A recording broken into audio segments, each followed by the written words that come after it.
The communications center of Galactic Council Station Alpha buzzed with its usual activity. Officers from different alien species worked at their stations, monitoring the vast network of signals that crossed their territory every day. Most messages were routine: trade reports, weather updates, and diplomatic communications between member worlds. Ambassador Kell sat in his office reviewing the morning reports when his aide rushed in with urgent news. The tall, blue-skinned Forthan looked worried as he handed over a datapad containing an intercepted distress signal. "Sir, we received this transmission from Haven Prime about an hour ago," the aide said. "It looks serious." Kell read the message carefully. The research station on Haven Prime was under attack by unknown forces. The station director reported that hostile ships had surrounded their facility and were demanding surrender. The attackers possessed advanced weapons and seemed prepared for a long siege. "How many people are on that station?" Kell asked. "About 300 researchers and support staff," his aide replied. "They're working on quantum fold technology research. The data they have could change space travel forever." Kell stood up and walked to the large window that showed the stars beyond. Haven Prime was located in the Outer Rim territories, far from the main Council fleets. It would take their nearest ships at least a week to reach the station, and by then it would be too late. "What forces do we have in that sector?" he asked. The aide consulted his datapad. "The Zentari have 2 patrol ships about 4 days away. The Helix Federation has a small diplomatic vessel in the next system, but it has no weapons. The Corvin Empire has a trading post nearby, but their security ships are old and poorly armed." Kell frowned. None of these options would be enough to handle a serious threat. The attackers had surrounded a heavily defended research station, which meant they came with significant firepower. A few patrol ships would not be able to break through their lines. "What about the newer council members?" Kell asked. "Anyone closer?" His aide scrolled through the database. "The humans have an outpost in the Delta sector only 2 systems away from Haven Prime. They established it about 6 months ago." Kell paused. The humans were still very new to the Galactic Council. Most species considered them primitive and aggressive. They came from a single world called Earth and had only recently developed faster-than-light travel. Their technology seemed crude compared to other council members. "What kind of ships do they have?" Kell asked. "Unknown, sir. Their records show they have some kind of military vessels, but we don't have detailed information about their capabilities." Kell thought for a moment. The humans were probably their only hope of reaching Haven Prime in time. Even if their ships were small and outdated, they might be able to help with the rescue operation. At worst, they could provide a distraction while other council forces arrived. "Send them a formal request for assistance," Kell decided. "Explain the situation and ask if they can help." The aide began preparing the message. "What should we tell them about the threat level?" "Be honest. Tell them it's a heavily armed group attacking a research station. Mention that the quantum fold data is strategically important to the entire council." Within an hour, the message was transmitted to the human outpost in the Delta sector. The signal traveled through hyperspace communication networks, reaching its destination in minutes. The council communication officer settled in to wait for a response. The human listening post was a small facility, built on an asteroid in the outer edge of the Delta system. Captain Blake commanded the station with a crew of 50 personnel. The post served as an early warning system and communication relay for human space. Blake was reviewing supply reports when his communications officer brought him the council message. The captain read it twice, making sure he understood the situation completely. "Sir, it looks like our new alien friends need help," the communications officer said. Blake studied the message again. "A research station under attack, 300 civilians in danger, and hostile forces with unknown capabilities." The request seemed straightforward enough. "How far is Haven Prime from here?" Blake asked. "About 36 hours at maximum speed, sir." Blake nodded. "Send a reply to the council. Tell them we acknowledge their request and will respond appropriately." The communications officer prepared the response message. "Should we request additional information about the threat?" "No need," Blake said. "We have enough information to assess the situation. Send the message and then contact Fleet Command. We need to activate the rapid response protocol." "Yes, sir," What classification should I use for the alert? Blake thought. For a moment, the situation involved Allied civilians under attack by hostile forces. According to human military doctrine, this fell under the category of emergency rescue operations. Code 7, Blake said. Civilian rescue with hostile force. Engagement. The communications officer looked surprised. Code 7 alerts activated major fleet movements and required immediate response from all available units. Sir, are you sure? The council message suggests this might be a minor pirate raid. Blake stood up and walked to his command station. Officer, 300 Allied civilians are under attack by hostile forces of unknown strength. They requested our assistance, and we're going to provide it. Send the alert. The message went out through human military communication networks, reaching fleet commanders across multiple systems. Within minutes, ships began changing course toward rally points near Haven Prime. Back at the council station, Ambassador Kell received the human response. The message was brief and professional, simply stating that humanity would provide appropriate assistance. Kell felt relieved that someone was able to respond quickly. How long before they reach Haven Prime? He asked his aide. Based on their outpost location, probably 2 or 3 days if they send a fast ship. Kell nodded. Good. Even a small human vessel might be able to help with evacuation or provide cover for the civilians. The aide looked at the message again. The humans didn't ask for any additional information about the threat. Most species would want detailed intelligence reports before committing forces.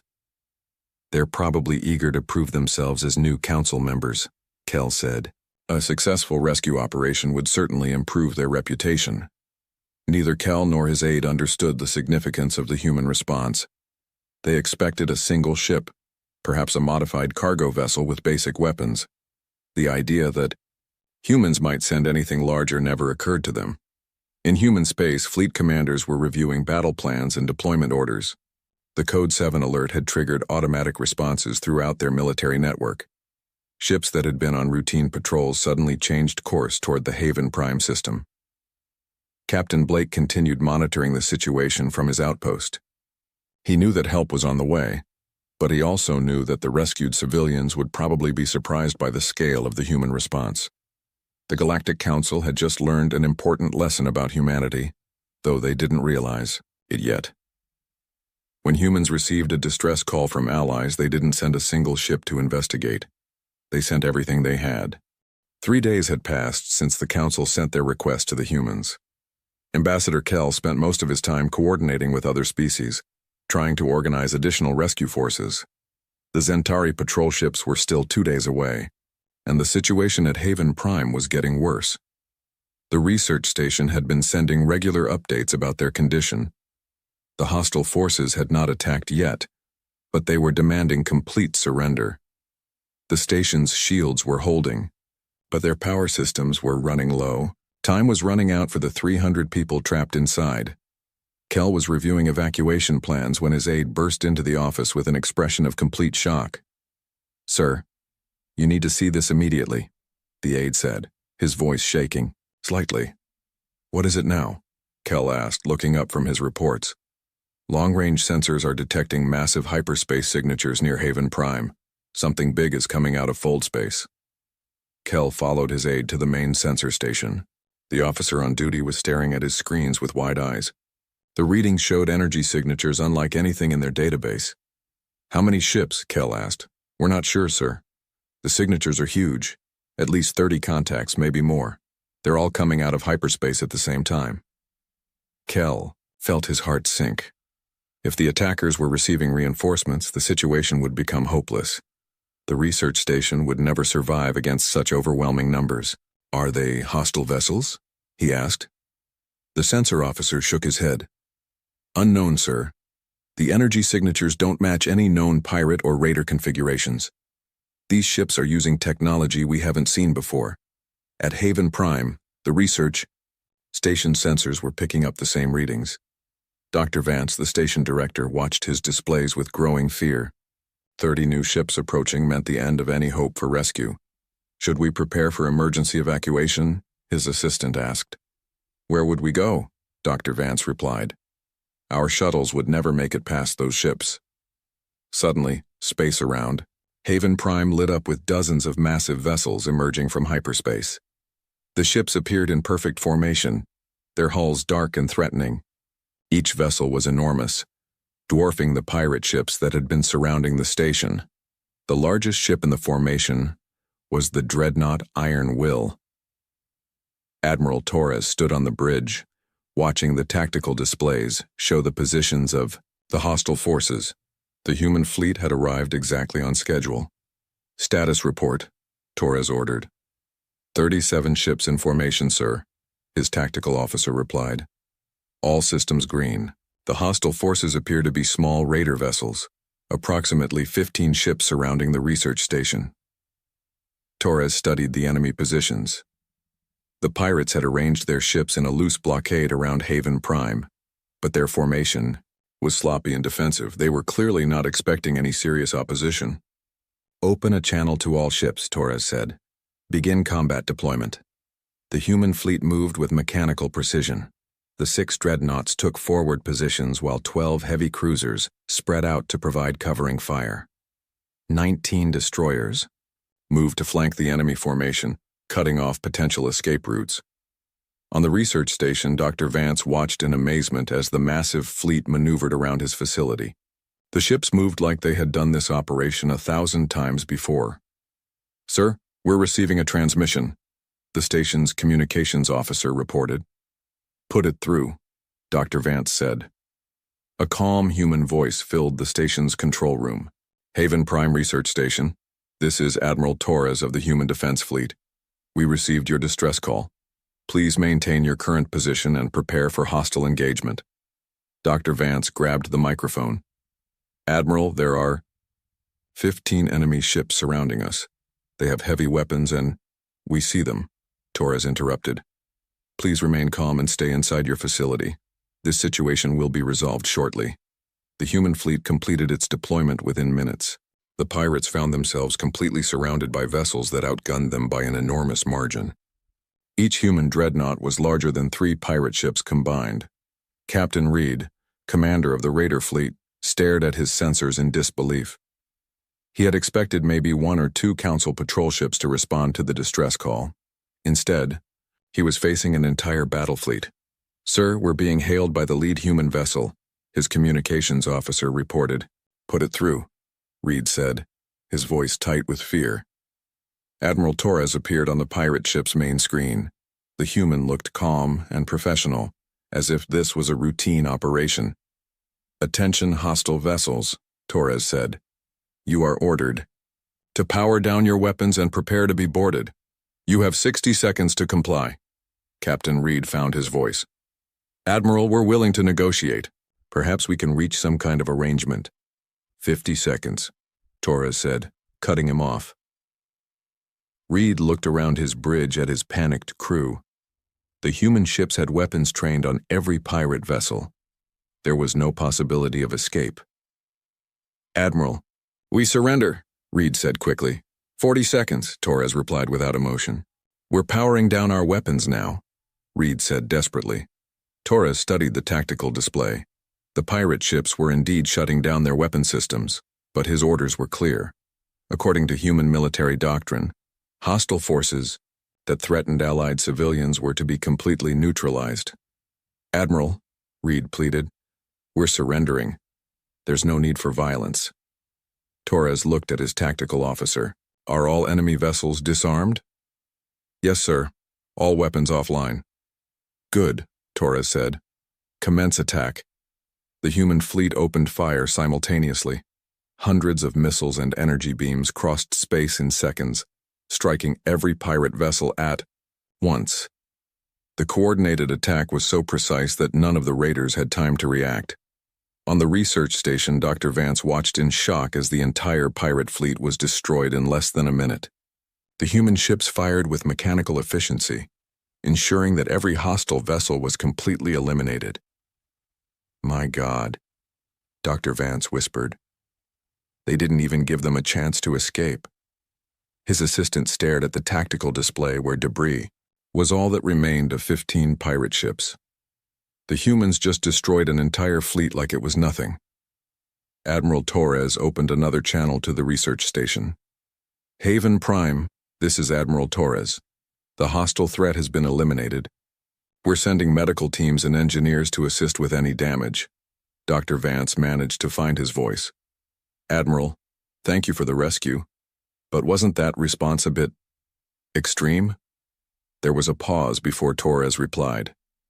Dr. Vance, hostile forces were threatening Allied civilians. We responded according to standard protocol.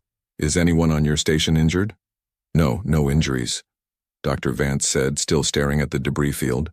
Excellent. We'll establish a security perimeter while you complete your research. The area is now secure. Dr. Vance looked at his staff, all of whom seemed stunned by what they had witnessed.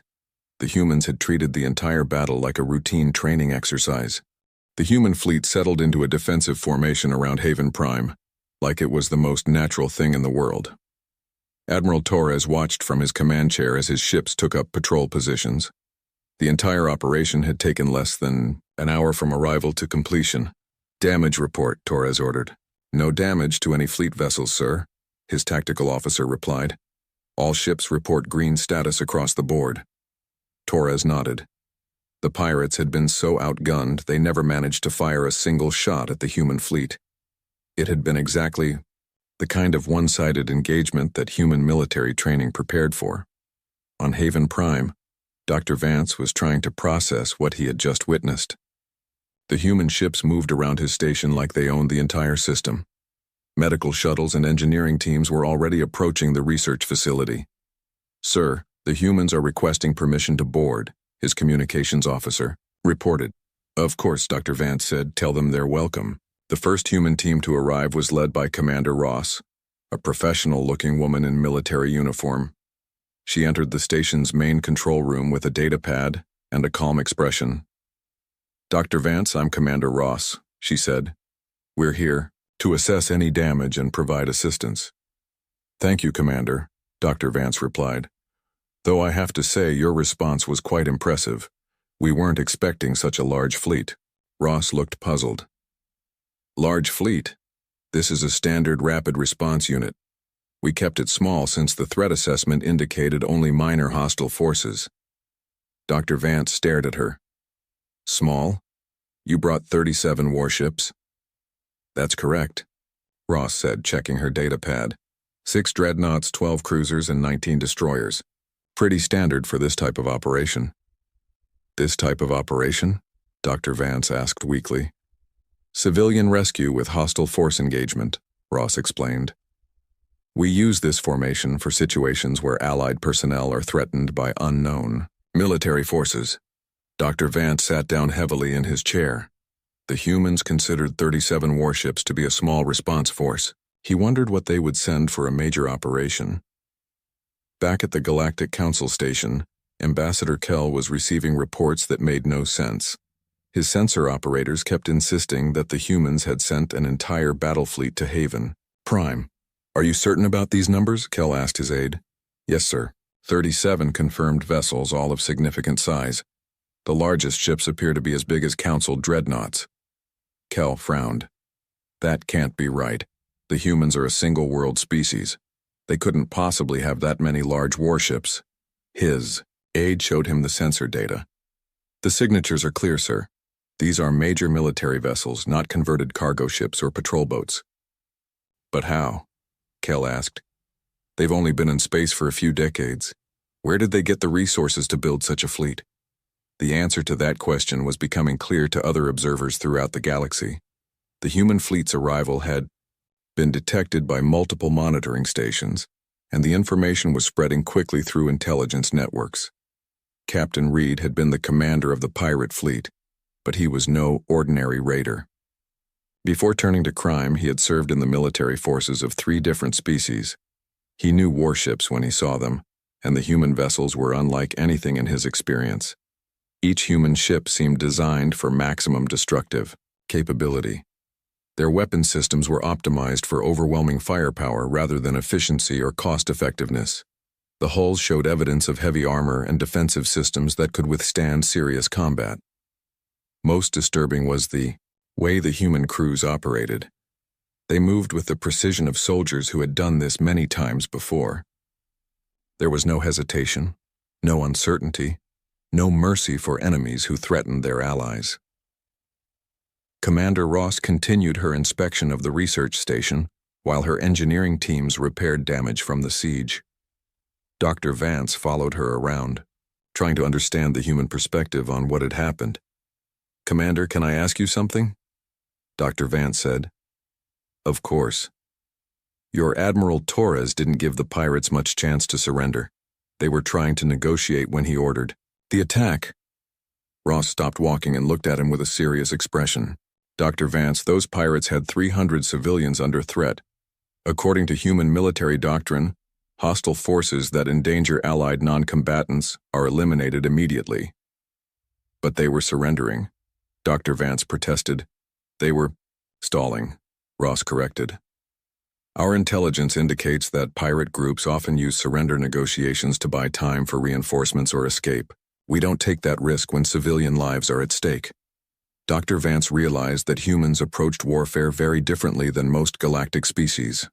Where others saw opportunities for negotiation and compromise, humans saw threats to be eliminated.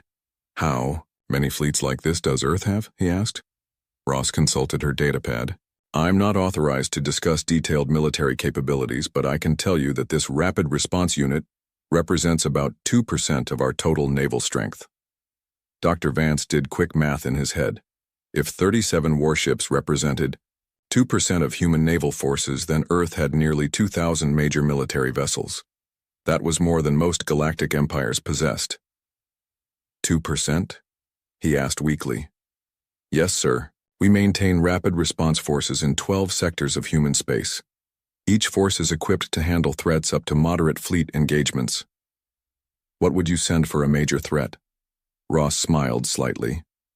"That would depend on the specific situation, but we have battle groups designed for planetary assault, system defense, and deep space operations. The 7th Fleet alone has over 300 ships." Dr. Vance sat down again.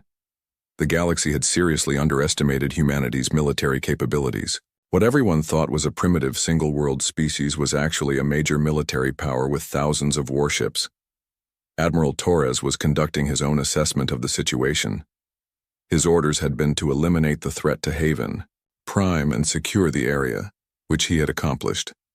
Now he was reviewing intelligence reports about the broader security situation. "Sir, we're receiving communications from several nearby systems," his intelligence officer reported. "Word of our operation is spreading quickly." "What kind of communications?" Torres asked. "Mostly expressions of gratitude from local governments, but also some requests for assistance with their own security problems." Torres considered this information. The rapid destruction of the pirate fleet had clearly impressed the local population, but it might also attract unwanted attention. "Any response from major galactic powers?" "Not yet, sir, but we're detecting increased scanner activity from several directions. Multiple species are trying to get better readings on our fleet composition." Torres nodded. "Let them look. Maybe it will discourage other pirates from operating in this sector." The human fleet continued its patrol around Haven Prime while repair. Teams finished their work on the research station. To the humans, this was just another successful mission. To the rest of the galaxy, it was a wake-up call about Earth's true military strength. 2 weeks had passed since the human fleet arrived at Haven Prime. The research station was now operating normally, but the massive human warships remained in orbit. Admiral Torres had established what he called a temporary security perimeter around the entire system. Dr. Vance had grown accustomed to seeing human patrol ships during his daily routines, but he still felt amazed every time he looked out at the fleet. The ships moved in constant patterns around Haven Prime, their crews maintaining perfect discipline and alertness. "Sir, we have visitors," his assistant announced. "Galactic Council representatives are requesting permission to dock." "Of course," Dr. Vance replied. "Send them to Conference Room 3. The Council delegation consisted of Ambassador Kell and several military advisors from different species. They had traveled to Haven Prime specifically to meet with the human commanders and assess the situation firsthand. Ambassador Kell entered the research station with a mixture of curiosity and concern. The reports he had been receiving about human military capabilities seemed almost impossible to believe. He needed to see the situation with his own eyes. "Dr. Vance, thank you for agreeing to meet with us," Kell said. "We wanted to discuss the current security arrangements." "Please sit down," Dr. Vance replied. "I assume you want to know about our human protectors." "Among other things, yes. We're trying to understand the scope of their military response." Dr. Vance looked out the window, at the human fleet. "Ambassador, I think you should speak with Admiral Torres directly. He can explain their operations better than I can." Within an hour, Admiral Torres arrived at the research station with a small escort of officers. The human admiral looked exactly like what he was, a professional military commander with decades of experience. "Ambassador Kell," Torres said, offering his hand. "I'm Admiral Torres. I understand you have questions about our security operations." "Yes, Admiral," Kell replied, accepting the handshake. "We appreciate your response to the crisis, but we're concerned about the ongoing military presence." Torres looked puzzled. "Ongoing presence? This is a temporary deployment, Ambassador. We'll withdraw once the sector is secure." "When do you expect that to happen?" "Hard to say," Torres admitted. "We've identified 17 pirate groups operating in nearby systems. Our intelligence suggests they may attempt revenge attacks for what happened here." Kell felt his heart sink. 17 groups? That's correct. The pirates who attacked Haven Prime were part of a larger criminal network. Eliminating them has disrupted their operations, but it's also made the survivors more dangerous. One of Kell's military advisors leaned forward. "Admiral, what would it take to secure this entire sector?" Torres consulted his datapad. "Based on current threat assessments, we'd need to establish permanent patrol bases in 6 key systems. Each base would require a minimum of 12 ships for effective coverage." 72 additional ships? The advisor asked. "Plus support, vessels, logistics ships, and mobile reserves," Torres added. "Probably closer to 100 ships total for proper sector security." The council delegation exchanged worried glances. The humans were talking about deploying more warships to secure one sector than most species possessed in their entire military. "Admiral," Kell said carefully, "that seems like a very large commitment for protecting one research station." Torres looked at him with genuine surprise. "Ambassador, we're not just protecting Haven Prime. This station contains quantum-fold research that could revolutionize galactic transportation. The technology has strategic implications for every species in the Council. But surely such an extensive military deployment isn't necessary. With respect, Ambassador, your current security arrangements allowed pirates to surround a critical research facility and hold 300 civilians hostage. Our deployment ensures that won't happen again." Dr. Vance decided to join the conversation. "Admiral Torres, the ambassador is concerned about the scale of your response. Most species would have sent 1 or 2 ships to handle this situation." Torres looked genuinely confused. 1 or 2 ships? Against unknown hostile forces threatening allied civilians? That would be criminally negligent. "Criminally negligent?" Kell asked. "According to human military doctrine, yes. Commanders who send inadequate forces to rescue operations face court-martial for endangering both the civilians they're trying to save and the personnel under their command." The council delegation was beginning to understand that humans approached military operations very differently than other galactic species. Where others saw individual incidents, humans saw patterns and long-term strategic implications. "Admiral," one of the military advisors said, "can you tell us about Earth's overall military capabilities?" Torres paused, considering how much information he could share. "I can provide general information. Earth maintains active defense fleets in 43 systems. Each system defense force varies in size depending on strategic importance and threat assessment." "How many ships total?" the advisor pressed. "I'm not authorized to discuss specific fleet numbers, but I can tell you that this rapid response unit represents a very small fraction of our total naval strength." Kell did some quick calculations in his head. If humans had significant fleets in 43 systems, Their total military might was larger than any single species in the Galactic Council. Admiral, how long has Earth been building these fleets? Kell asked. Our current naval expansion began about 15 years ago, when we made contact with galactic civilization. Before that, we maintained smaller fleets for system defense and exploration. 15 years? Dr. Vance asked in amazement. You built all of this in 15 years? Torres nodded. Earth's industrial capacity is quite substantial. We have shipyards in 12 systems, with more under construction. Our current production rate is approximately 40 new vessels per month. The silence in the room was deafening. 40 new warships every month meant that human military strength was growing faster than most species could comprehend. 40 ships per month? Kell whispered. That's correct. We're preparing for long-term galactic security responsibilities. One of the council advisors finally found his voice. Admiral, what exactly does Earth consider to be its security responsibilities? Torres looked at him as if the answer was obvious. Protection of human colonies and allied territories, suppression of piracy and criminal activity, defense against hostile alien species, and maintenance of interstellar trade routes. That covers most of known space, the advisor pointed out. Yes, it does, Torres agreed. Peace and security benefit everyone, don't they? Ambassador Kell realized that humanity wasn't just another member species joining the Galactic Council. They were a rising military superpower that intended to reshape galactic security according to their own standards.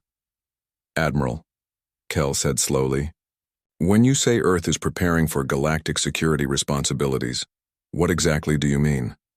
Torres smiled slightly. Ambassador, the galaxy is a dangerous place. There are pirates, raiders, hostile empires, and various other threats to peaceful civilization. Earth believes that advanced species have a responsibility to protect those who cannot protect themselves. And Earth considers itself advanced enough to take on that responsibility. We consider ourselves capable, yes. Our fleets are modern, our crews are well-trained, and our industrial base can support extended operations anywhere in the galaxy. The Council delegation left Haven Prime with a completely different understanding of humanity's place in galactic politics. What they had thought was a rescue mission had actually been a demonstration of power that changed everything. The emergency session of the Galactic Council had been called 3 days after Ambassador Kell returned from Haven Prime. Representatives from 47 species gathered in the Great Assembly Hall, all struggling to understand the same shocking revelation about humanity. Council Leader Thorne, an elderly member of the Helix Federation, called the session to order. His usual calm demeanor was replaced by visible concern as he addressed the assembled delegates. We are here to discuss the recent events at Haven Prime and their implications for galactic security, Thorne announced. Ambassador Kell will present his findings. Kell stood before the assembly, still processing what he had learned during his visit to the human fleet.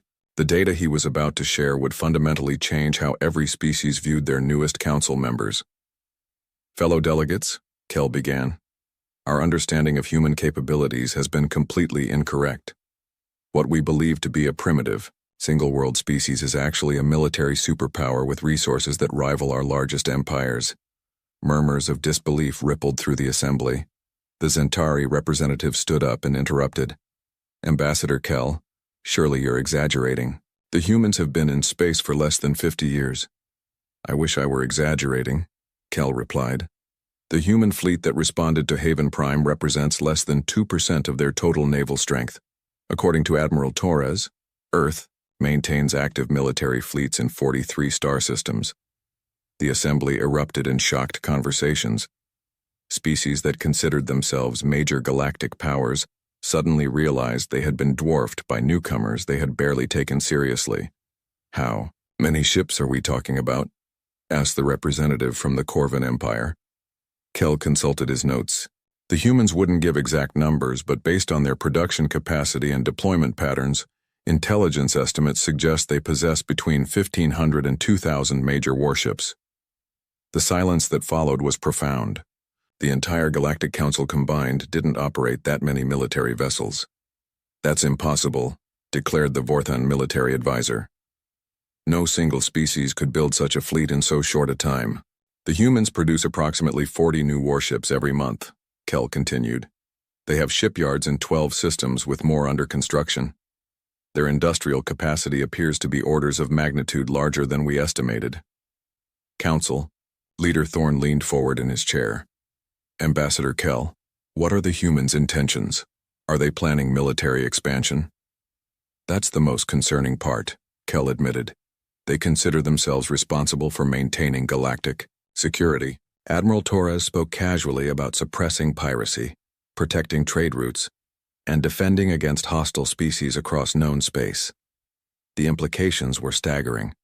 The humans weren't content to remain in their own territory. They intended to project power throughout the galaxy according to their own definition of security and order. What about their military doctrine? Asked the Zentari representative. How do they approach warfare? Kell's expression darkened. They don't negotiate with threats to civilian populations. The pirates at Haven Prime attempted to surrender, but the humans destroyed them anyway. According to their doctrine, hostile forces that endanger allied civilians are eliminated immediately. All of them? The representative pressed. Every single ship. The engagement lasted 17 minutes. The humans didn't suffer a single casualty. The Assembly was beginning to understand that humanity represented a fundamental shift in galactic power balance. Species that had maintained peace through diplomacy and compromise were now dealing with neighbors who preferred overwhelming force. Meanwhile, in human space, Admiral Torres was attending his own briefing at Earth Defense Command. The meeting was being held to discuss the broader implications of the Haven Prime operation.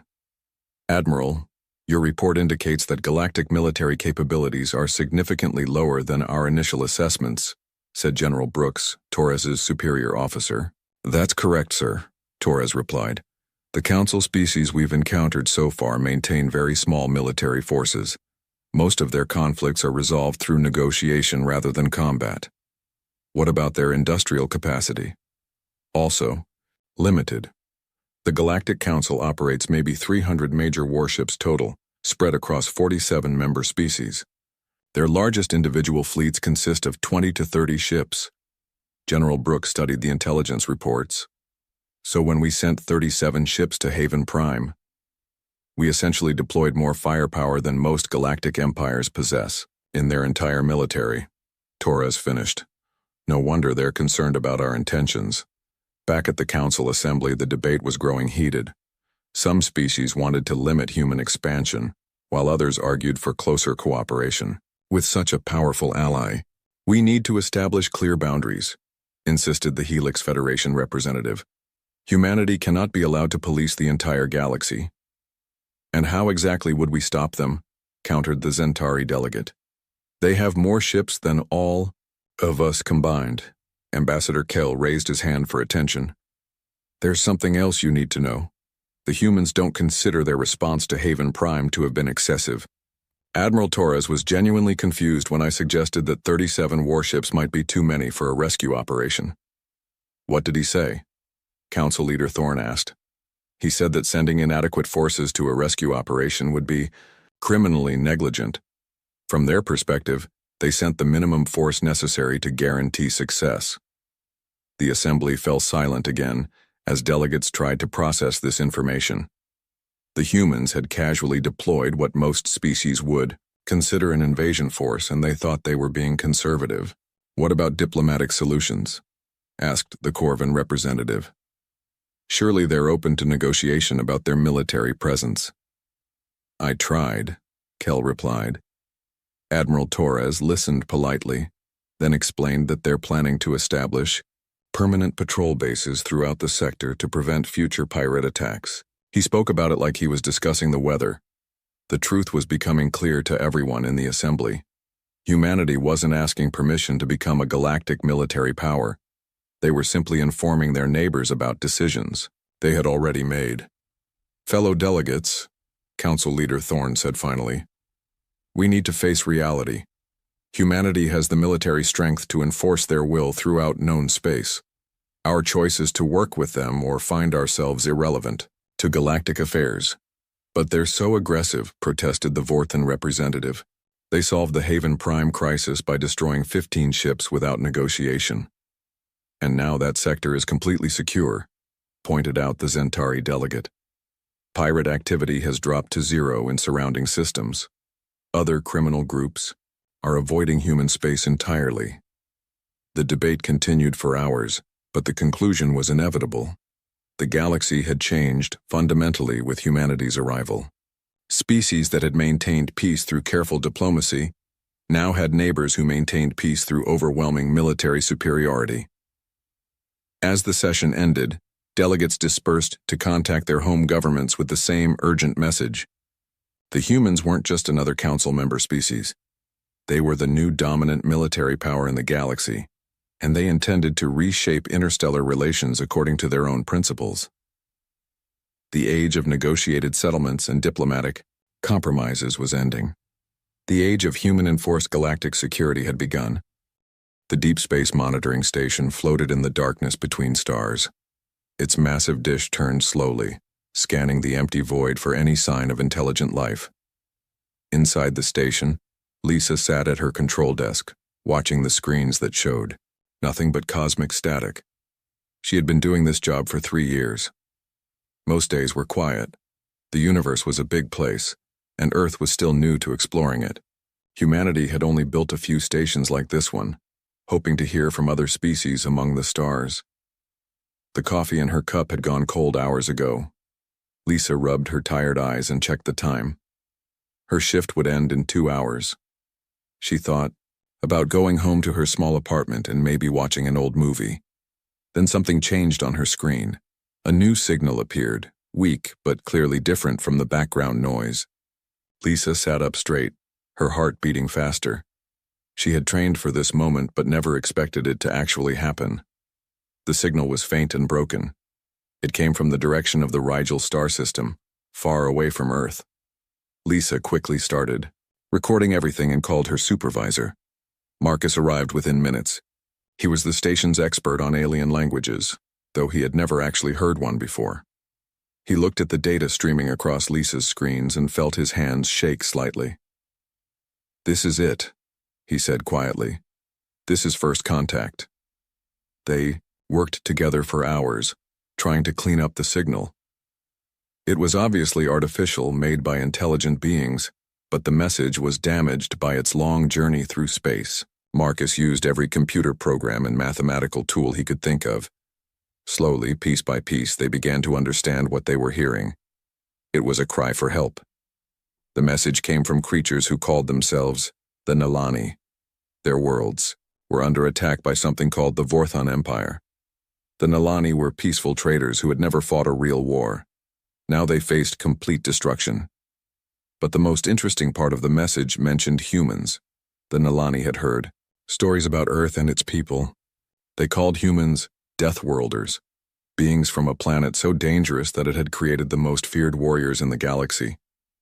Marcus and Lisa looked at each other in surprise. They had never thought of Earth as particularly dangerous. Sure, there were storms and earthquakes and wild animals, but it was just home to them. The Nalani message was desperate. They offered everything they had, their technology, their trade routes, their friendship, in exchange for military help. They had tried to fight the Vorthons alone and failed. Entire worlds were being conquered, and billions of innocent people were dying.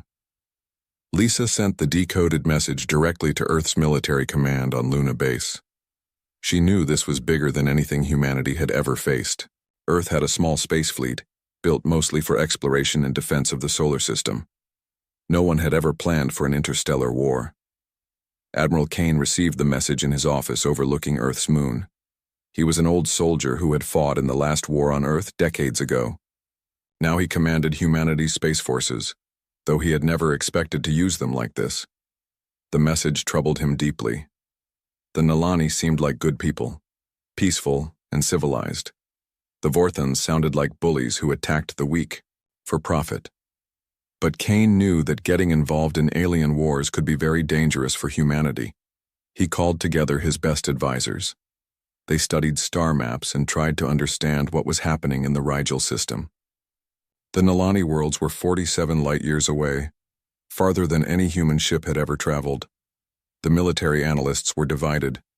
Some argued that humanity should stay out of alien conflicts. Earth was still weak compared to these galactic empires.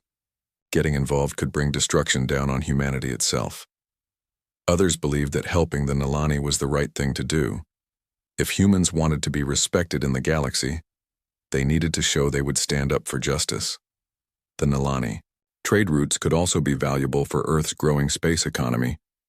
But what really decided the matter was the Nalani's description of humans as Deathworlders. Kane realized that other species saw Earth differently than humans did. To them, surviving on Earth was an incredible achievement. This gave humanity a reputation that might be their greatest weapon. Kane made his decision quickly. He ordered the 3rd Expeditionary Fleet to prepare for immediate deployment. Fleet Admiral Torres would command the mission, taking humanity's best ships and most experienced crews into unknown space. The fleet consisted of 12 major warships and 30 smaller vessels. It was the largest force humanity had ever sent, beyond the solar system. The ships were loaded with weapons, supplies, and thousands of Marines ready for combat. Torres was a careful commander who had earned his rank through years of steady service. He understood the risks of this mission. The human fleet might be flying into a trap, or they might arrive too late to help. Worst of all, they might discover that Earth's weapons were useless against advanced alien technology. But Torres also understood opportunity. If humans could help the Nalani, it would establish Earth as a major power in the galaxy. Other species would have to take humanity seriously. The age of Earth being alone in the universe would end. The fleet departed Luna Base in a ceremony watched by millions of people on Earth. For the first time in human history, their military was going to fight for someone else's freedom. The ships activated their jump drives and disappeared into hyperspace, beginning the long journey to the Rigel system. As the fleet traveled through the strange realm of faster-than-light space, the crews prepared for combat. They studied what little information they had about Vorthon and Nalani technology. They practiced boarding actions and ship-to-ship combat. Most importantly, they tried to imagine what it would be like to fight aliens who might be completely different from humans. HFY. Marines checked their weapons and armor. Human military equipment had been designed for fighting other humans on Earth's surface. No one knew if it would work in space battles against unknown enemies. But the Marines were confident in their training and their cause. Meanwhile, in the IB Rigel system, the war continued. Vorthon fleets bombarded Nalani worlds from orbit while their armies invaded the surface. The peaceful Nalani fought bravely but were no match for the experienced Vorthon war machine. The Nalani leaders gathered in their underground bunkers, watching their civilization crumble. They had sent their desperate message to Earth with little hope. Humans were just legends to them, stories told by space traders about the mysterious Deathworlders who lived on an impossible planet. But now, as their worlds burned, the Nalani could only wait and hope that somewhere in the darkness between stars, help was coming. They had offered everything to the humans. Soon they would discover if the legendary Deathworlders were real, and if they were everything the stories claimed them to be. The human fleet dropped out of hyperspace at the edge of the Rigel system. Immediately, the ship sensors began detecting massive energy readings from the inner planets. Fleet Admiral Torres stood on the bridge of his flagship, the Terran Pride, watching the tactical displays with growing concern. "What are we looking at, Commander?" Torres asked his second-in-command. Commander Blake studied the readings carefully. "It looks like a full-scale orbital bombardment, sir. Multiple large ships are firing on planetary targets. The energy signatures are enormous." Torres nodded grimly. They had arrived in the middle of a war zone. Through the main view screen, he could see distant flashes of light as weapons fired in the darkness of space. The Nalani worlds were under attack, just as their message had warned. "Take us in closer, but keep us hidden," Torres ordered. "I want to see what we're dealing with before we announce ourselves." The human ships moved deeper into the system using their stealth technology. Earth's military had learned to be careful after centuries of warfare. The fleet stayed in the shadows, observing the battle from a safe distance. What they saw shocked them. Massive alien warships, each one larger than anything humanity had ever built were systematically destroying orbital defense platforms around the Nalani worlds. The alien vessels were dark and angular, bristling with weapons that fired streams of energy into space. "Those must be the Vorthons," Blake said quietly. "They're not just attacking military targets. Look at those energy readings from the planet's surface." Torres saw what his commander meant. The Vorthons were bombing cities, destroying everything they could reach. This was not just conquest, it was destruction for its own sake. "Sir, we're receiving a transmission," the communications officer reported. "It's weak, but it's definitely from one of the smaller ships near the third planet." "Put it through," Torres ordered. The signal was broken and full of static, but they could hear a voice speaking in a strange, musical language. The ship's computer worked to translate the words, and slowly they began to understand. "Unknown vessels. Please respond. This is Captain Dex of the Nalani Defense Force. Our ship is badly damaged. We need immediate assistance." Torres looked at Blake. This was it. First contact with an alien species. Everything they said and did in the next few minutes would shape humanity's future in the galaxy. "Open a channel," Torres commanded. "This is Fleet Admiral Torres of the Terran Defense Force. We received your distress call. We're here to help." There was a long pause. Then the alien voice returned, filled with disbelief and hope. "Terran? You mean Earth? The Death World? You actually came?" Torres was surprised by the reaction. "Yes, we came as soon as we received your message. What is your current situation?" "Admiral, we cannot believe it. The stories about your people, about the Deathworlders, and we thought they were just legends, but you're really here." Captain Ross, commanding the cruiser Defiant, moved his ship closer to the damaged Nalani vessel. Through the telescopes, the humans got their first look at an alien starship. It was elegant and smooth, built with flowing curves that seemed more like art than warfare. "Their ship design is completely different from ours," Ross reported to Torres. "It looks like they build for beauty rather than combat." The Nalani captain continued speaking, his voice growing stronger as hope returned. "Admiral Torres, I am Captain Dex. We have been fighting the Vorthon Empire for 6 months. They have conquered 14 of our worlds already. We are losing badly." "Tell me about your enemy," Torres said. "What are we facing?" Dex's voice became grim. "The Vorthons are a military empire from the Tau sector. They are reptilian beings, much larger and stronger than my people. They come from high-gravity worlds that made them tough and aggressive. They conquer species to use as slaves and strip planets of resources." Through the communication link, the humans learned more about the galactic situation. The Nalani were part of a peaceful trading confederation that had never fought a real war. They were tall, slender beings who had evolved on low-gravity worlds. Their technology was advanced, but designed for exploration and commerce, not warfare. The Vorthons, on the other hand, were professional warriors. Their empire had conquered dozens of species over the centuries. They were experienced in space combat and had weapons designed specifically for destroying planets and enslaving populations. "How many ships do they have in this system?" Torres asked. "Over 300 vessels, Admiral. Their main fleet is commanded by Admiral Krex, who has never lost a battle. He considers this campaign to be easy practice for his younger officers." Blake whistled softly. 300 ships against humanity's 44. The odds were not good, but Torres had expected this. Earth's military doctrine had always been based on fighting larger, stronger enemies. Humans had learned to win through superior tactics, technology, and determination rather than raw numbers. "Captain Dex, we need to establish a secure meeting," Torres said. "Can you bring your ship to these coordinates?" An hour later, the damaged Nalani vessel docked with the Terran Pride. Captain Dex came aboard with 2 of his officers, becoming the first aliens to set foot on a human ship. The cultural exchange was fascinating.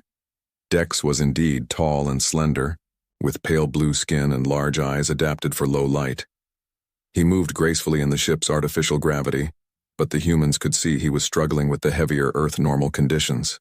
"Your ship feels so heavy," Dex commented as they walked to the conference room, "and the air is so thick. How do you breathe in this atmosphere?" This is normal for us, Torres explained. Earth has heavy gravity and dense air. We're used to it. Dex stared at the human admiral with new understanding. The stories are true. You really are from a death world. On my planet, this gravity would crush most of our people. In the conference room, Dex provided detailed information about the Vorthan fleet. He showed them tactical displays and explained enemy weapons and tactics. The Vorthans fought in rigid formations, using overwhelming firepower to crush their enemies quickly. They expect us to surrender when they see their fleet, Dex explained. Most species do. The Vorthans have never faced serious resistance.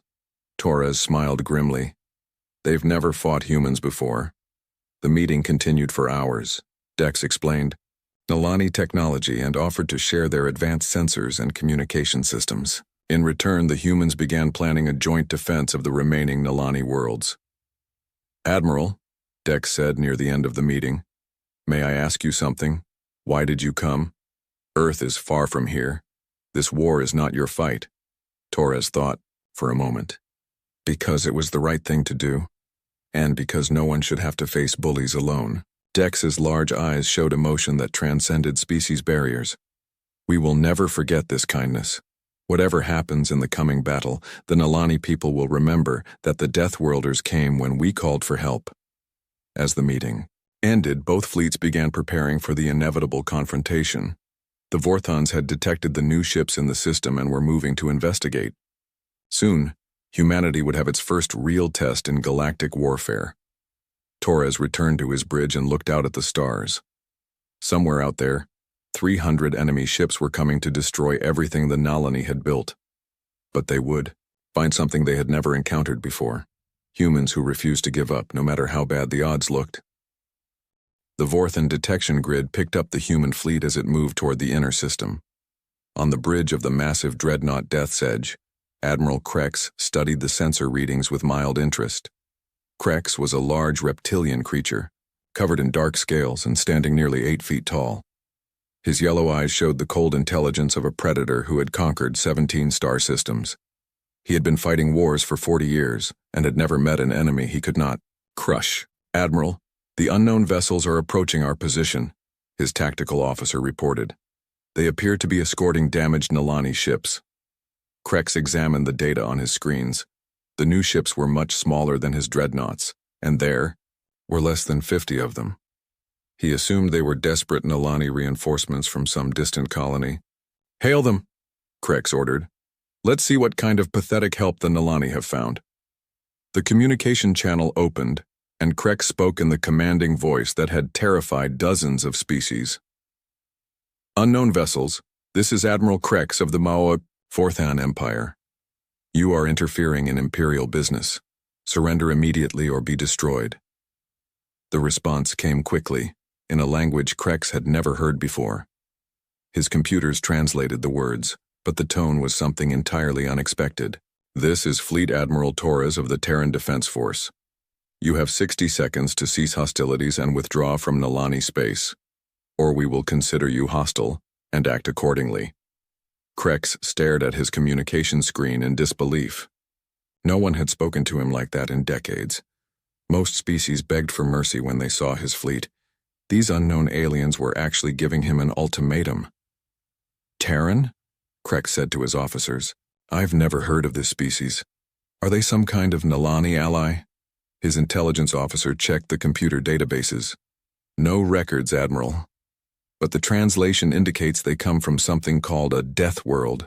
I've heard rumors about such places. Planets so dangerous that they create extremely aggressive species. Krex laughed, a harsh sound that echoed through his bridge. Deathworlders? Interesting. It's been a long time since I fought anything challenging. All weapons, prepare to fire. Let's see how tough these Deathworlders really are.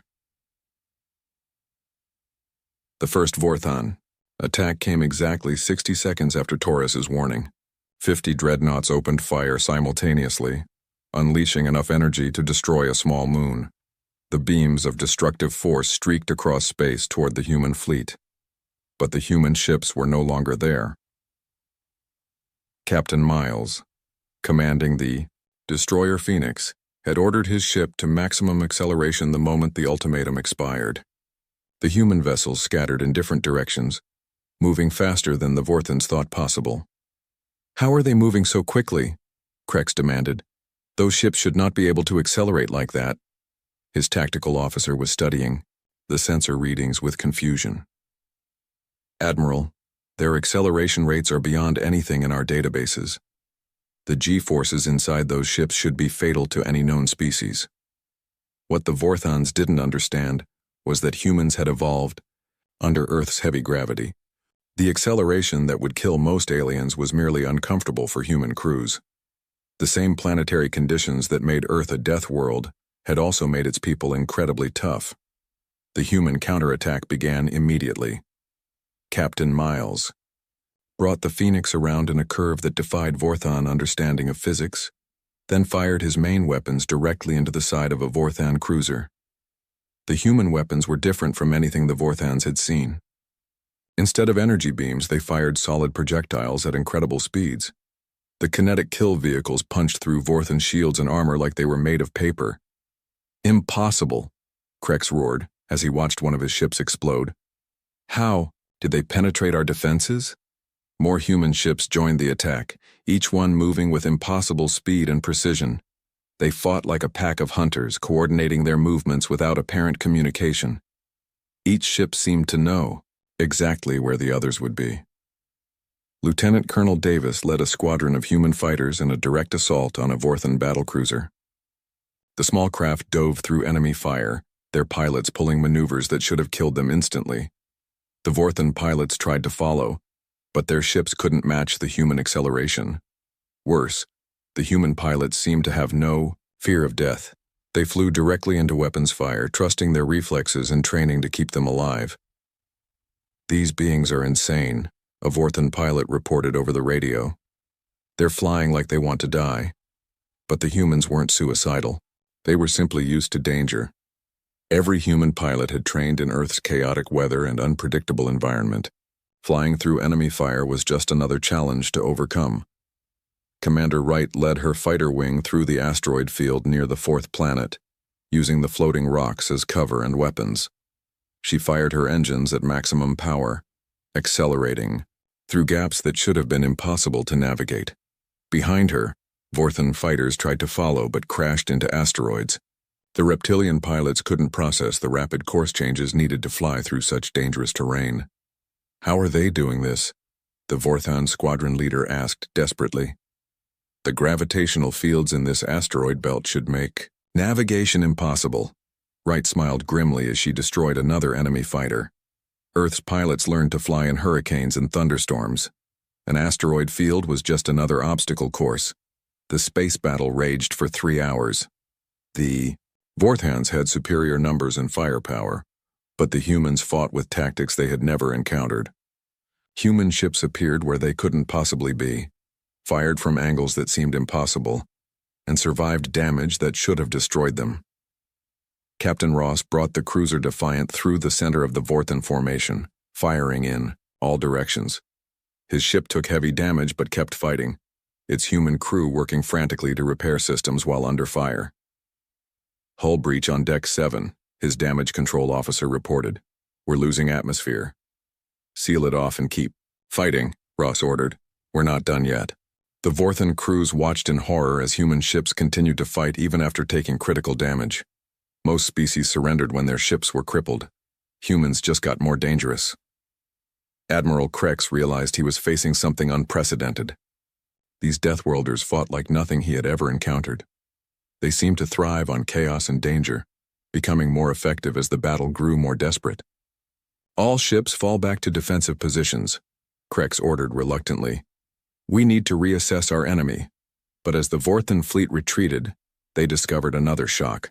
The humans weren't content to let them go. The human ships pursued aggressively, continuing to attack even as the Vorthans tried to withdraw. "They're following us," his tactical officer reported in disbelief. "They should be happy we're retreating, but they're still attacking." Krex began to understand the terrible truth about Deathworlders. These beings didn't just fight to survive, they fought to win, completely and totally. They would not stop until their enemy was destroyed or had fled the system entirely. As his damaged fleet limped away from the inner planets, Krex sent an emergency message to the Vorthon High Command. The Nalani have allied with Deathworlders. These humans are unlike anything we've faced. Send reinforcements immediately, or we will lose this entire campaign. The emergency message from Admiral Krex reached the Vorthon capital world within days. High Command was furious that their southern fleet had been defeated by an unknown species. They immediately sent orders to mobilize the entire Eastern Armada. 800 Vorthon warships began the journey to the Rigel system. This was the largest force the Empire had deployed in 50 years. They brought planet-killer weapons, orbital bombardment platforms, and their most elite troops, the Crimson Guard assault forces. At the same time, news of the human victory spread through Nalani space. Captain Dex sent messages to every Nalani world, telling them that the legendary Deathworlders were real and fighting for their freedom. Hope began to return to populations that had given up all chance of survival. Fleet Admiral Torres established his command center on Rigel Station, the largest trading hub in the system. The massive space station orbited the fourth planet and served as the nerve center for Nalani commerce throughout the sector. The station was unlike anything humans had ever seen. Built over centuries, it was more like a floating city than a military base. Gardens and parks filled the interior sections, while the outer rings contained docking bays for thousands of ships. Major General Parker, humanity's senior ground commander, walked through the station's corridors with growing amazement. The Nalani had built their civilization around beauty and peaceful trade. Everything was designed to welcome visitors and encourage cooperation. "It's incredible," Parker told his aide, Colonel Foster. "They've created paradise in space. No wonder they don't know how to fight a war." But the station's peaceful design also made it vulnerable. Parker began working with Nalani engineers to add defensive systems and prepare for siege warfare. They installed human weapons and set up command centers that could coordinate the defense of 17 worlds simultaneously. The cultural differences between humans and Nalani became clear during the preparation. Nalani leaders wanted to discuss every decision in committee, seeking consensus before taking action. Human officers were used to rapid command decisions and immediate implementation. "We don't have time for endless meetings," Parker explained to the Nalani Council. "When the Vorthons arrive, we'll need to make split-second decisions that could save or lose entire worlds." Council leader Vex was an elderly Nalani with silver-blue skin and wise eyes. He had governed the station for 30 years and found human military methods disturbing. "General Parker, your people seem to prepare for war as if it were natural," Vex said carefully. "We Nalani prefer negotiation and compromise. Surely there must be a peaceful solution." Parker respected the Nalani leader's wisdom, but he also understood the enemy they faced. "Council leader, the Vorthons don't negotiate with people they consider weak. They only respect strength. We have to be ready to fight." As the defense preparations continued, human and Nalani forces began training together. The differences in their approaches to combat were striking. Nalani pilots were precise and methodical, following careful procedures and avoiding unnecessary risks. Human pilots were aggressive and intuitive, making rapid decisions based on instinct and experience. Captain Wright, leading the combined fighter squadrons, had to develop new tactics that used both approaches. "Your pilots are very skilled," Wright told her Nalani counterpart, Commander Dak. "But they're too careful. In combat, hesitation kills." Dak watched human pilots practicing attack runs and shook his head in amazement. "Your people take risks that seem impossible. How do they survive such dangerous maneuvers?" "Practice," Wright replied simply. "Earth is a dangerous place. We learn to handle risk from childhood." Meanwhile, Colonel Foster commanded special operations, teams that were infiltrating Vorthon-occupied worlds. Human soldiers proved capable of operating in conditions that would kill most species. On the toxic world of Nalani 7, Foster's team moved through poisonous swamps to rescue trapped civilians. The planet's atmosphere was filled with industrial chemicals that the Vorthons had released to weaken resistance. "Sir, the air readings are off the charts," Sergeant Mills reported through his environmental suit. This stuff would kill most aliens, in minutes. Foster checked his own readings and nodded. Good thing we're not most aliens. Earth's pollution prepared us for this. Keep moving. The rescue mission was a complete success. Foster's team extracted over 2,000 Nalani civilians from prison camps, moving them through terrain that Vorthon guards couldn't enter without heavy protective equipment. Similar operations took place on 6 other worlds. Human soldiers operated in Arctic conditions, desert heat, and high radiation zones. Their ability to survive in hostile environments amazed both allies and enemies. The Nalani began to understand why humans were called Deathworlders. Earth had not just made them tough, it had made them adaptable to any challenge. Where other species saw impossible obstacles, humans saw problems to solve. Captain Stone led Marine units in urban warfare on Nalani 3, where Vorthon forces had occupied the capital city. The reptilian invaders had expected easy control of the civilian population, but human tactics turned their occupation into a nightmare. They're everywhere and nowhere, a Vorthon commander reported desperately. We control the main streets, but the humans appear in buildings we've already searched. It's like they can move through walls. Stone smiled as he listened to intercepted enemy communications. Human soldiers had grown up playing in Earth's complex urban environments. They understood how to use sewers, maintenance tunnels, and abandoned buildings in ways that confused alien forces. The siege of Rigel Station lasted 3 weeks. Every day brought new challenges as Vorthon scouts probed the system's defenses. Human and Nalani forces worked together to repel each attack, learning to combine their different strengths. The Nalani provided superior sensors and communication systems that could coordinate across interplanetary distances. Human forces provided the tactical flexibility and aggressive spirit needed to turn defensive positions into offensive opportunities. During the siege, both species learned valuable lessons about each other. The Nalani discovered that humans were not just warriors, they were also engineers, medics, and teachers who genuinely cared about protecting innocent people. The humans learned that Nalani civilization represented something worth fighting for. These peaceful beings had created a society based on cooperation and mutual respect, something that deserved protection from those who would destroy it. As the siege continued, scouts reported massive energy signatures approaching the system. The Vorthon reinforcements were almost here, 800 warships carrying the most advanced weapons in their arsenal. Fleet Admiral Torres stood on the observation deck of Rigel Station, looking out at the stars where his enemy would soon appear. He had 44 ships to defend 17 worlds against an armada that had never been defeated. The odds were impossible, but Torres had learned something important during the siege. Humans fought best when the odds were against them. Earth had taught them that survival required more than strength. It required the will to never give up. All stations, prepare for battle, Torres announced over the fleet communication system. The real fight is about to begin. The Vorthon Eastern Armada dropped out of hyperspace like a storm of death. 800 warships emerged from the darkness, their hulls bristling with weapons designed to destroy entire civilizations. At the center of the massive fleet was the Conquest of Worlds, a super dreadnought that had personally ended the lives of billions. High Admiral Vex stood on the bridge of his flagship, looking out at the Rigel system with cold satisfaction. He was even larger than Admiral Krex, a massive reptilian warrior whose scales bore the scars of 50 years of conquest. He had never failed to crush an enemy, and he did not plan to start now. So these are the Deathworlders, Vex said, as his sensors detected the human fleet. 44 ships against 800. Either they are very brave or very stupid. His tactical officer studied the readings carefully. Admiral, the human ships are positioned around Rigel Station.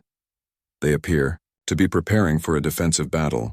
Vex laughed, a sound like grinding stone. Defensive? How boring. I was hoping these famous Deathworlders would give us an interesting fight. Instead, they cower behind a space station like frightened children. But Fleet Admiral Torres was not cowering. He was preparing to show the galaxy what happened when someone threatened innocent people in front of humans from Earth. On the bridge of the Terran Pride, He watched the Vorthen fleet approach and felt the familiar calm that came before. "Battle! All ships, this is Torres," he announced over the fleet channel. "Today we show the galaxy who we are. We are humans from Earth, and we do not surrender. We do not retreat. We fight until we win or until there's nothing left to fight with." The response came from every human ship simultaneously. "Understood, Admiral. Ready to engage." The battle began when High Admiral Vex opened fire with his planet-killer weapons. Massive beams of energy, each one capable of cracking a world's crust, struck the shields around Rigel Station. The protective barriers held, but barely. "Impressive shields," Vex admitted. "But let's see how long they last against sustained bombardment." All ships commence orbital strike pattern 7. 800 ships opened fire at once. The space around Rigel Station became a hell of energy beams and missile explosions. The station's shields flickered and sparked under the incredible assault, but Torres had expected this. "Now," he said quietly. The human fleet suddenly broke from their defensive positions and accelerated directly into the heart of the Vorthen formation. It was a suicidal attack that should have resulted in the complete destruction of the human forces. Instead, it became something the galaxy would remember forever. Captain Reed led the first wave, his destroyer racing through weapons, fire that should have vaporized his ship. But human vessels were designed differently than alien craft. Where other species built for comfort and efficiency, humans built for survival in impossible conditions. Reed's ship took hit after hit but kept flying. His crew worked frantically to repair damage while under fire, their training on Earth's harsh world having prepared them for exactly this kind of chaos. "Hull breaches on 3 decks, his damage control officer reported. "Engines at 60% power." "Keep going," Reed ordered. "We're not done yet." The human attack reached the center of the Vorthen fleet before the enemy commanders understood what was happening. Human ships began firing at point-blank range, their kinetic weapons punching through armor that had never been penetrated before. "Impossible!" Vex roared as he watched 3 of his cruisers explode. "How are they still alive? Our weapons should have destroyed them."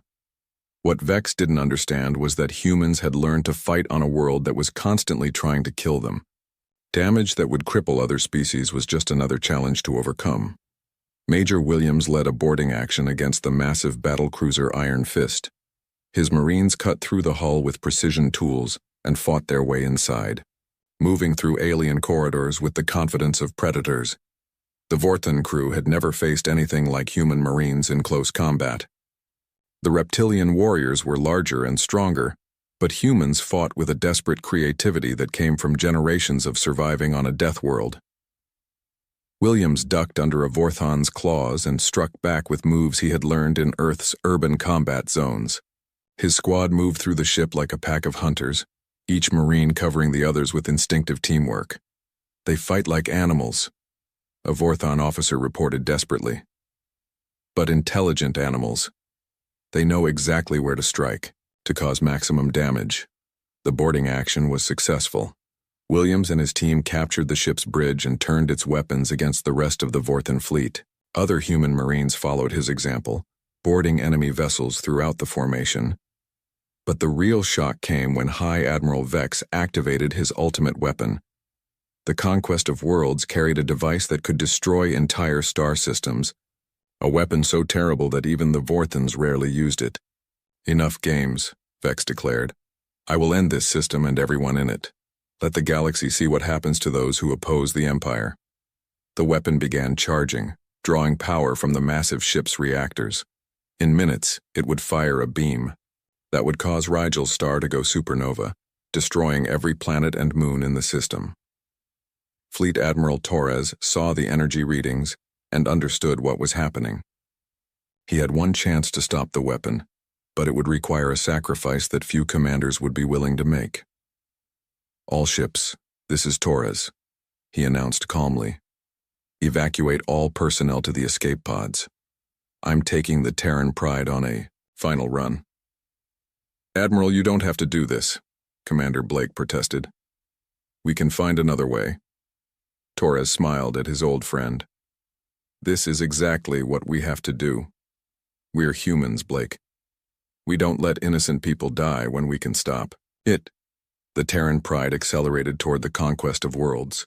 Its engines pushed far beyond safe limits. Torres dismissed his crew and took manual control of the ship, flying it like a missile toward his target. Vex watched the approaching human ship with growing alarm. "Stop that vessel! All weapons, fire!" But it was too late. The Terran Pride struck the conquest of worlds directly in its main reactor. The explosion lit up the entire system as both ships disintegrated in a ball of nuclear fire. The superweapon died with them. With their flagship destroyed and their ultimate weapon gone, the Vorthon fleet broke and ran. They had never faced an enemy willing to sacrifice everything to protect others. The concept was alien to their military thinking. As the surviving Vorthon ships fled the system, the human fleet regrouped around Rigel Station. They had lost their admiral and flagship, but they had saved billions of lives and proven that Deathworlders were everything the legends claimed. Captain Dex of the Nalani spoke for his entire species when he transmitted a message to the human fleet. "The galaxy will remember what happened here. The Deathworlders came when we called, and they showed us what courage really means.